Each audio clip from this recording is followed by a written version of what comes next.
Oke, jadi mari kita lanjutkan lagi mengenai alur cerita dari serialnya Classroom of the Elite. Dan kali ini tersendiri mengenai hal-hal yang terjadi di isi volume kedua dari tahun keduanya itu sendiri. Dan langsung aja lah, mari kita coba bahas. Nah, jadi setelah hubungan Ayano dan juga Yukimura membaik gitu kan, kelompok Ayano akhirnya pergi ke Keyaki Mall, dimana pada saat itu Ayano datang lebih dulu dari waktu yang telah dijanjikan.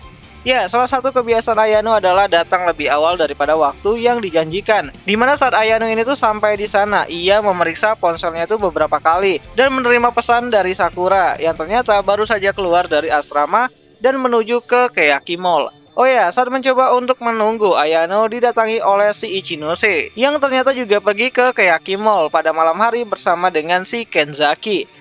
Di mana Kenzaki menanyakan mengenai hasil ujian yang sebelumnya, dan tanpa basa-basi Ayano menjelaskan kalau ia memang jago dalam hal matematika.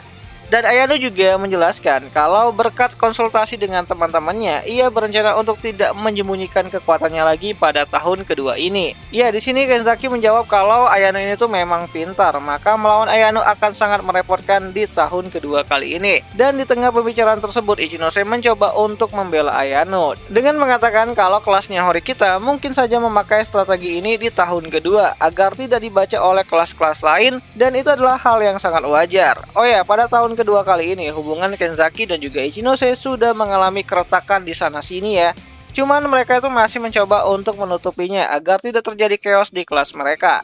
Nah, di sini Kenzaki masih mencoba untuk menyudutkan si Ayano Koji, di mana Kenzaki mencoba untuk menanyakan apa ada hal lain yang Ayano sembunyikan dari mereka semua. Di mana Kenzaki yakin kalau bukan hanya kemampuan matematika maupun kecepatan larinya si Ayano yang ada pada sosok Ayano Koji. Di mana Kenzaki yakin ada hal-hal lain yang sedang disembunyikan sama Ayano, dan itu sangat mengesalkan. Nah, meskipun terlihat memaksa, Kenzaki akhirnya berhenti bertanya saat Ichinose mengatakan kalau tidak ada untungnya berdebat di tempat umum. Dan sepertinya Kenzaki butuh waktu untuk menenangkan diri. Lalu dengan mendengar hal tersebut, Kenzaki pun pergi meninggalkan Ayano Koji dan juga Ichinose di sana.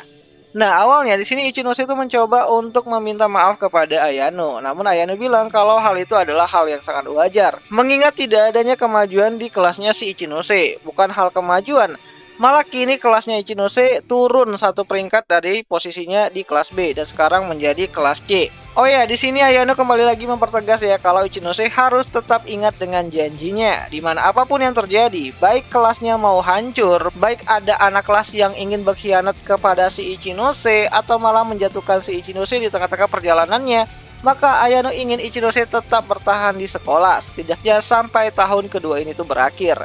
Ya, sambil merasa malu-malu, Ichinose akhirnya pergi meninggalkan Ayano Koji setelah memuji Ayano yang memiliki satu senjata yang kuat banget yang sulit untuk dikalahkan oleh siapapun. Ya, itu adalah kemampuan dalam belajar matematika.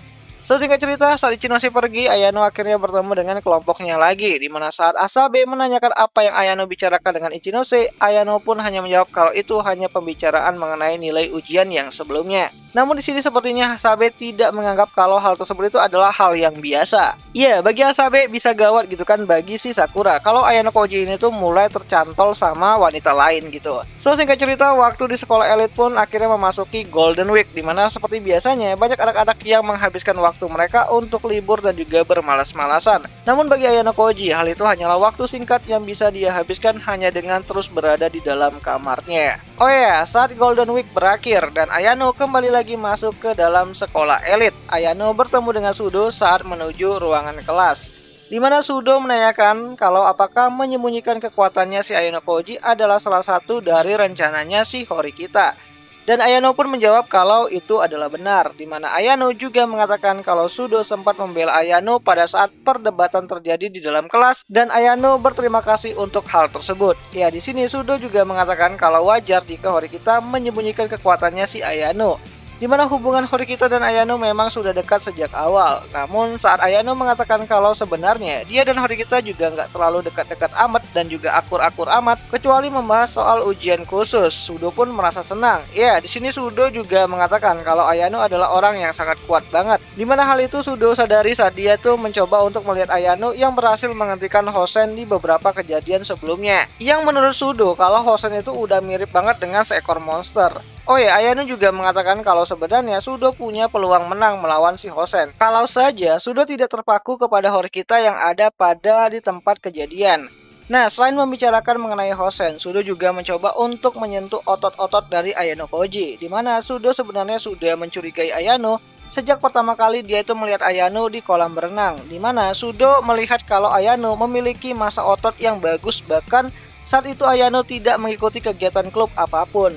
Nah, Sudo juga menyinggung soal kekuatan cekramannya si Ayano di tahun pertamanya kemarin, di mana sejujurnya Ayano tidak pernah tahu seberapa besar angka yang bisa dia capai. Ya, di Wet Room kegiatan seperti itu memang hasilnya tidak pernah dikasih tahu gitu kan, walaupun ujiannya tuh pernah dilakukan. Oh ya, sedikit fakta yang dikasih tahu pada volume kedua dari tahun keduanya dari serialnya Classroom of the Elite kali ini tuh sendiri, di mana kemampuan Ayano mulai menurun sejak dia itu keluar dari Wet Room, meskipun tidak secara signifikan. Nah, di sini Ayano juga mengatakan kalau saat uji coba pengambilan angka pada kekuatan cengkraman di tahun pertamanya kemarin, dia sengaja membatasinya dengan nilai 60. Dimana pada saat itu, ia yakin kalau nilai 60 adalah nilai rata-rata yang bisa dicapai oleh anak SMA pada umumnya. Ya, intinya di sini Ayano tuh tidak ingin menonjol, dan Sudo pun akhirnya mengerti kalau ternyata Ayano adalah tipe orang yang tidak suka menonjol. Nah, mendengar hal tersebut, Sudo mulai merasa kalau Ayano Koji sepertinya lebih kuat daripada siapapun yang pernah dia temui. Tapi tentu aja ada satu hal yang tidak bisa ditandingi sama si Ayano Koji, yaitu mengenai permainan basket. Ya, meskipun di sini Ayano berpikir kalau dia mungkin saja bisa menang di saat-saat awal gitu kan, tapi kalau misalnya perpanjangan waktu dilakukan, maka bisa saja dia bakalan kalah oleh Sudo yang memiliki jam terbang lebih tinggi. Ya, itu sih hasil dari pemikirannya si Ayano Koji aja, walaupun pertandingannya itu belum pernah dicoba. Nah, lebih daripada itu, Sudo mengatakan kalau dia tidak akan membicarakan soal Hosen kepada orang lain. Dan yang terpenting, Sudo mencoba untuk mengkonfirmasi hubungannya si Horikita dan juga Ayano Koji, yang mana Ayano langsung menjawab kalau mereka berdua itu tidak pacaran atau saling suka. Ya, tentu aja hal itu membuat si Sudo ini tuh merasa senang lah gitu kan. Dan ya, akhirnya Sudo pun pergi meninggalkan Ayano Koji dengan janjinya tidak akan membocorkan informasi mengenai Ayano Koji kepada orang lain. Nah, sambil meninggalkan Ayano Koji gitu kan, Sudo mengatakan kalau keberadaan Ayano Koji adalah sosok yang dibutuhkan kelas untuk bisa naik ke kelas A. Namun bagi Ayano, dia bukanlah orang yang dibutuhkan untuk kelas. Orang-orang seperti Sudo adalah orang yang paling cocok untuk berada di kelasnya. Dimana hal ini tuh kembali lagi mengisyaratkan kalau sepertinya Ayano akan benar-benar pindah dari kelasnya si Horikita ke kelasnya si Ichinose di tahun ketiganya nanti. Entahlah, kita tunggu aja lah gitu kan bagaimana kelanjutan dari ceritanya. Namun sebelum itu, ada lebih banyak PR yang harus dia lakukan untuk mendukung Horikita saat ini.